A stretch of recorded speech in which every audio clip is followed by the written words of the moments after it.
చిన్న పిల్లలకి oil massage చేసే టైంలో చెవిలో ముక్కులో నూనె పోయమని మన పెద్దవాళ్ళు సలహా చెప్తారు. జలుబు దగ్గులు తక్కువ వస్తాయని. అది కరెక్ట్ అంటారా? తెలుసుకుందాం.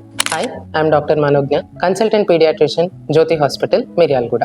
మనకి జలుబు రావడానికి కారణం అనేది ఈధర్ టెంపరేచర్ తక్కువ అవ్వడం, అంటే చల్ల వాతావరణం కానీ, లేదా చుట్టుపక్కల ఉన్న వాళ్ళలో ఎవరికన్నా వైరల్ ఇన్ఫెక్షన్ ఉండడం కానీ కారణం అవుతుంది.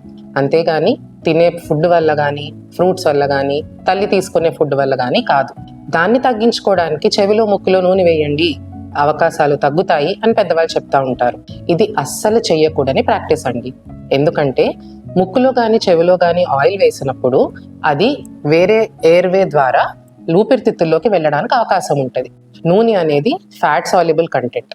ఊపిరితిత్తుల్లోకి నూనె కానీ వాటర్ కానీ ఏవి కూడా వెళ్ళకూడదు. అది వెళ్తే కనుక అది కెమికల్ కాబట్టి లోపలికి వెళ్ళి ఇరిటేట్ చేసి కెమికల్ న్యూమోనైటిస్ అనే ఒక మేజర్ వ్యాధి రావడానికి అవకాశం ఉంటుంది. ఇది రెగ్యులర్గా ఫాలో అయితే కనుక ఆ ఫ్యూ డ్రాప్స్ 4-5 చుక్కలు వేసినా కానీ అది ఊపిరితిత్తుల్లోకి వెళ్ళి ఇరిటేట్ చేసినప్పుడు న్యూమోనైటిస్ లాంటివి వచ్చి పిల్లలు అడ్మిట్ చేయాల్సిన అవసరం రావడము, దానివల్ల ఊపిరితిత్తుల ప్రాబ్లమ్స్ వచ్చి చిన్న మెషిన్లు పెద్ద మెషిన్లు అవసరమైన పిల్లలు కూడా ఉంటారు. చాలా చిన్న చిన్న జాగ్రత్తలు తీసుకోవడం ద్వారా పిల్లలకి మేజర్ కాంప్లికేషన్స్ రాకుండా మనం ఆపొచ్చు. పసిపిల్లలు ఉన్న ప్రతి ఒక్క తల్లిదండ్రులకి అలానే గ్రాండ్ పేరెంట్స్కి కూడా ఈ వీడియోని షేర్ చేసి ఎడ్యుకేట్ చేయండి.